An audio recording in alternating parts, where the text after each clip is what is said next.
Hey, how you guys doing real quick? This is James. This have a conversation. I want to send some love and respect real quick to everybody who watches the videos, subscribe to the channel, and checks in when I have new videos. It's because of you guys that I even have shares and reposts of these videos. I hope I continue to keep inspiring you. I hope I continue to keep sharing my time with you, and I'm really glad that you tune in and listen to me whenever I have things that I want to talk about in order to help the world progress in love and harmony. And let's continue to have these conversations. Love you guys. Here's the video. Now today I'd like to discuss Martin Luther King and Gandhi. I want to discuss those guys because not because it's Black History Month, none of that. I want to discuss those two because Martin Luther King was inspired by Gandhi. Gandhi was basically a lawyer in India. He was also in the pursuit of harmony and love through his speeches too and his walks. And Martin Luther King saw Gandhi. They never met, but he went to a trip to India in 1959 and was inspired by Gandhi, and he brought that back here to America and he shared it. Martin Luther King opened the door for everything that we are able to do today. Back in the 60s in America, Martin Luther King had his marches and his speeches. So that just begs the question of why do we act in the way we do today in America when back in the 60s Martin Luther King was striving to have love based upon the content of skin, based upon the content of color, based upon the content of character, not the color of your skin. I'm gonna leave that blooper in there. But that's my whole point.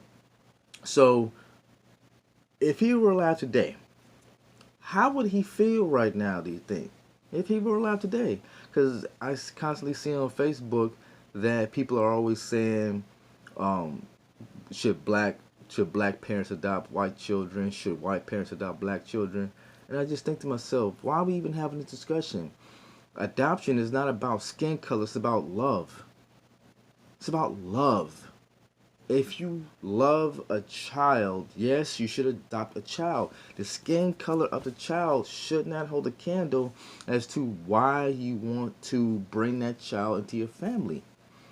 I think Angelina Jolie and Brad Pitt set the standard for adoption. They adopted children. They didn't adopt color. They adopted children. So that just it just really ignites a fire in my mind and in my heart as to why we see these adoption posts on Facebook and why people act the way they do towards people of a different race, especially blacks towards whites and things like that. Because Martin Luther King in the 60s preached against it, so that way right now we wouldn't even be having the problem we're having right now. It just leads to my question, why do we act up over skin? Why? Don't say because of slavery. Slavery was abolished in 1863, or I'll post the year in the description. Why do we act a fool over skin color? It makes no sense.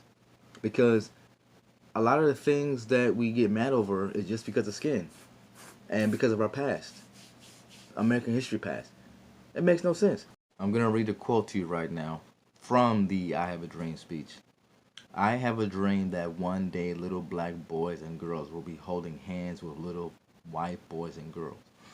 So if King had that dream in foresight, I apologize about that. If King had that dream in foresight back when he was marching and speaking, why are we so in tune to not live in the way that he saw that we could live in back in the 60s? Why do we do that? Why? Why is skin color such a problem?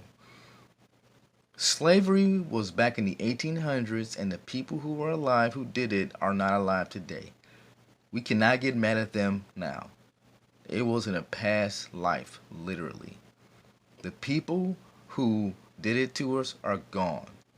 Why are we so angry about it still? I get it. It happened. It shouldn't have happened. I get it. So did other great events.